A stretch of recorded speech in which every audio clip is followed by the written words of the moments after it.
G'day, welcome to Mark and Sam After Work. Today I'm doing a little test, something that we get lots of comments about with the 22 rimfire stuff that we shoot. And that's generally, I'm trying to shoot long range in most of the stuff we do, or we end up shooting long range in even our little ELR course. We end up shooting over 500 yards. But certainly when we shoot in the longer shots, whether it's 900 yards or out to 1,000 yards and all the different longer stuff, people say, why do you use supersonic ammo? Why do you use the Velocitor ammo, which is what I have here, which is the sort of fastest stuff that I can easily get access to, well, semi-easily, at 1435 and a 40 grain projectile.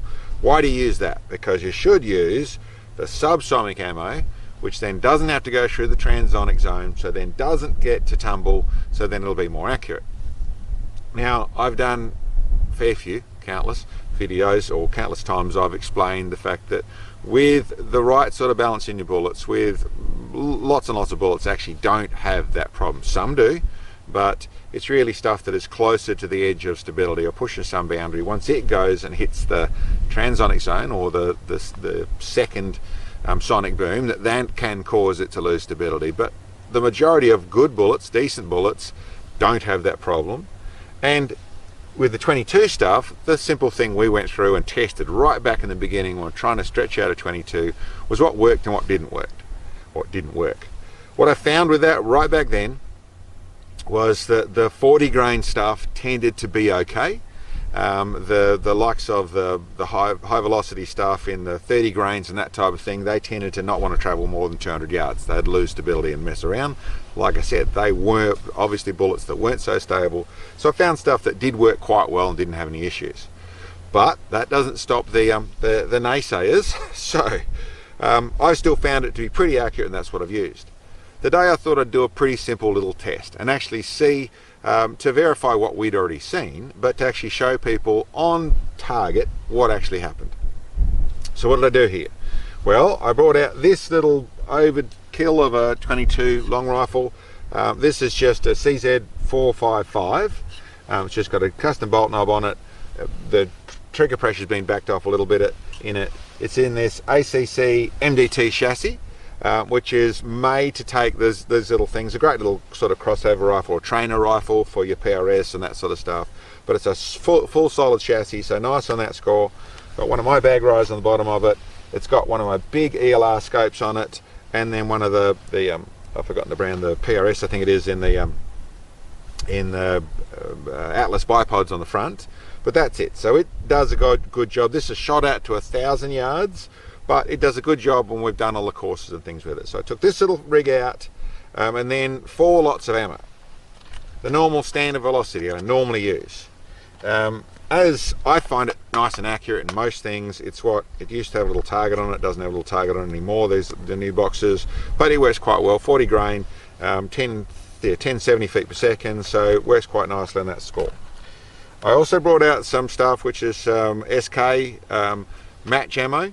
This is oily, supposedly very accurate ammo. I don't use it very much. I got it years and years ago. Found that it was pretty good, but I didn't find a lot of difference in the stuff I've shot, so I don't try and use it. But I brought out some match ammo. I also brought out, I think that's the same sort of speed. That's the 1050, that neck of the woods, the subsonic stuff.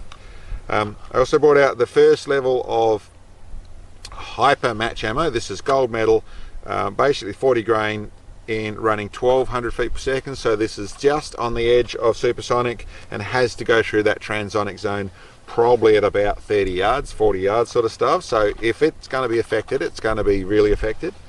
I'll tell you the distance of the shot in a minute. And then the 1435, the Velocitor. So I got onto target. I saw all the normal differences you'd expect. A lot less MOA needed for the Velocitor versus the standard velocity, but everything was according to that as it was. We've got about the 3 to sort of 5, maybe 8 miles an hour of wind coming across there, and there's a little bit of variance between the shots, but it still gave us a good idea. And the distance, well, I'll range it for you right as we are. This is a little SIG kilo. Yeah, 300 yards. It's a little SIG kilo 2400 ABS unit, but just using the laser ranging finding of it is the distance to our target out there. So what we saw, and what we'll put on the groups, and I'll shorten it all up so you can actually see. But Radio. Right hand target. Yep. One of those. No, I'll just do one of these. Radio. So this stuff shoots like. Radio. Okay.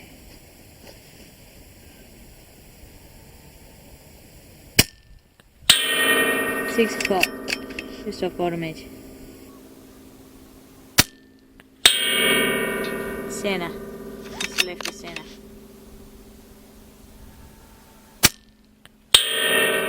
Six o'clock. Just off bottom edge. 6 o'clock.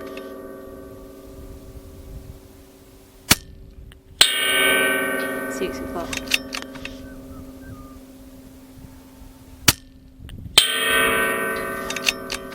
A little bit higher. 6 o'clock. 6 o'clock.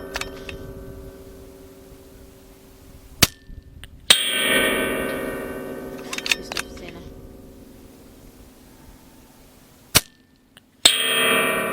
6:30.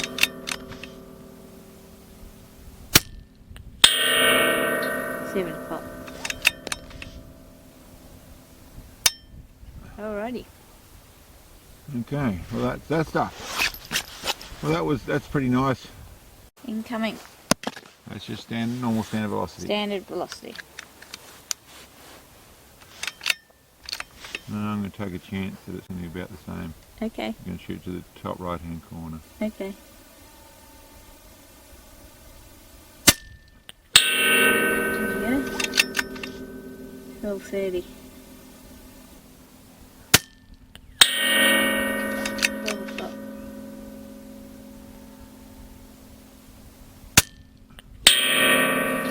Just off centre, top edge.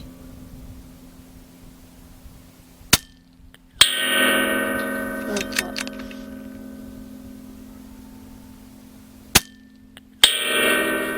Just off top edge, 12 o'clock.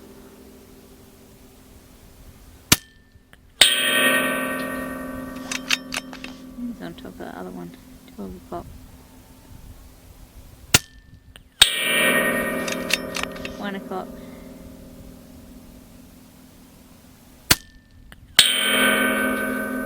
12 o'clock.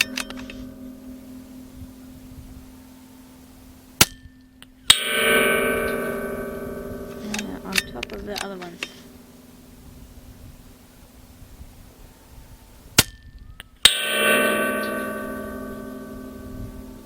I think it's a whole bunch in that one little spot.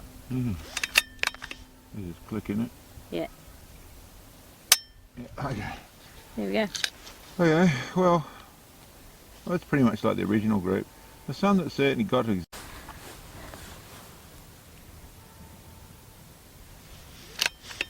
Okay, so this should be sort of right at the target. Crosshairs on.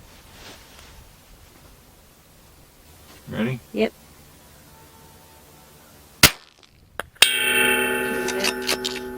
2 o'clock, just above centre.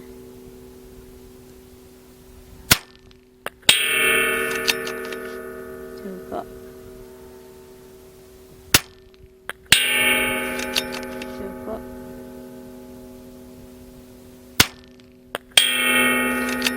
Just off centre, 12 o'clock.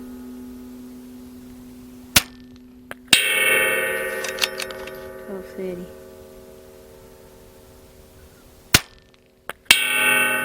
1 o'clock.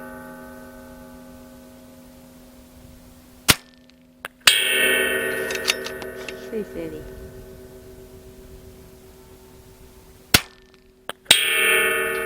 2 o'clock on top of the other one. Wind, Okay, just off centre. That's it, isn't it? Yep. One more. Yeah, just right of centre. 1, 2, 3. At the moment. Okay.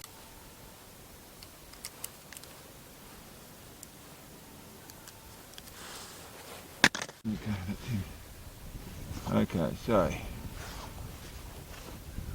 I've got to try and get it on target and over in that little spot there. Yeah. Let's see where this goes. Right.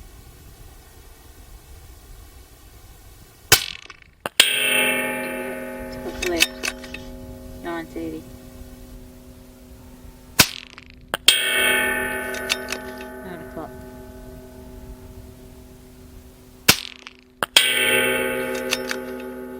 Closer to center.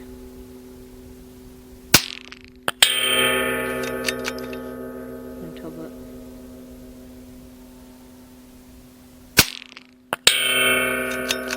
It's left of center.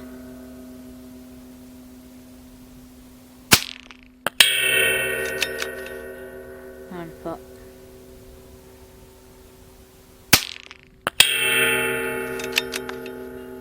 Closer to the top.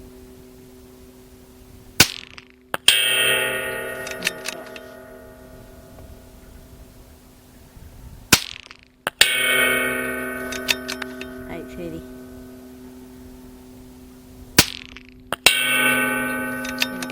I think you're out, mate. Okay. Radio. Well, that's good. Yeah. What we started with was the Subsonic match ammo. I think the wind is a little bit calmer. It shot quite nicely out there, but probably into around a 10-inch group. I'll put measurements on the groups as they show up. Spread out a little bit and really getting to the point where the standard velocity is starting to run out of pace. It's coming down on a fair bit more of an angle, and although it still goes on, hits the target, makes a nice little clang and that sort of stuff, it's getting to where the conditions affect it more. So different air pressure and that sort of stuff really affects it. And if you ever tried hunting or shooting at things with standard velocity ammo, you'll see that same sort of thing. It doesn't take much of a condition change in your holdover changes, and so that's exactly what we're seeing with that. The standard velocity performed about exactly the same. I think the wind had got back to standard. It's a little bit more of a sideways spread, but the same sort of overall size on the group, exactly the same thing.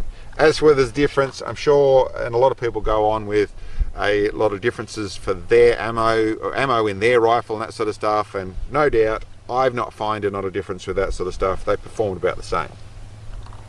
The next step up, now this is going into if the transonic zone and tumbling bullets and all that sort of stuff that people are frightened about or concerned about is of any effect, we would have seen a big difference to this stuff here. And you'll see on the group there that really was smaller, shorter, it was a smaller group, and that was otherwise the sideways spread, very much wind based like I said, but that really improved things simply of the fact the bullet is going faster, and the transonic zone really didn't affect anything. There isn't any tumbling or anything, which hopefully that says something to people. This would have had to go through that zone at best 50, 60 yards from the muzzle, maybe a little closer at that neck of the woods. So that's when it went through that second sonic boom. And so if it was affected at all, there's a long way for that to have varied, so it should have shown up. And then the one that this is the Velocitor, which coincidentally was the best group out there, and through the simple reason that it's going faster, so it is less condition based. I generally find in that group perform very much like this stuff does. The odd occasional one was a little bit low or a little bit high, but the group body was the closest. I put that down to two things. I think that the way they are loaded with such a small amount of ammo, of powder, even though it's a large amount for a 22, it only takes a tiny grain difference, or 0.1 of a grain difference, is going to make quite a bit of difference to the overall bang. 0.1 of a grain in a 90 grain case is 0.1%, whereas 0.1 of a grain in and I don't know how many grains these things are done up with, I'll have to measure it at some stage, but probably in the 2 grains or something like that is more like 1% or 2%, and that's exactly what we see out there. The other side of it is the bullets are not the most beautiful shaped bullet, so there's going to be a little bit more in the way of the deviation of that side of things through the shape of the bullet and how it flies through the air. But still, without question, and I hope that shows to people that once we go into the long range stuff, not only do we not run as much elevation, so we can actually do it in a normal sort of scope setup, and not only is it that because it's traveling faster, it's less time in the air, so there's less conditions to do it, but that extra speed actually is helping more energy out there, and definitely performs the best group that we've seen out of it. Now, if we could get match ammo, which I think there is some stuff, we don't have access to it, but if we could get match ammo for this sort of stuff with better bullets and better, all the details of just going to that nth level, it'd be better still. But still, the reason we use this Velocitor stuff is out there on those two targets. Anyway, hope that makes sense. Thanks for checking in on us. Like, share, subscribe, all that sort of stuff. If you can support us, there's ways to do that sort of thing. This is just a bit of info that we try and provide in all sorts of places on the channel. This sort of hopefully answers a little bit of that sort of stuff, and certainly, well, hopefully helps the people who are trying to do this sort of stuff and stretch out their 22s. This is why we do what we do. And yeah, for us it works, and hopefully that makes some sense. Catch you guys. See you next time.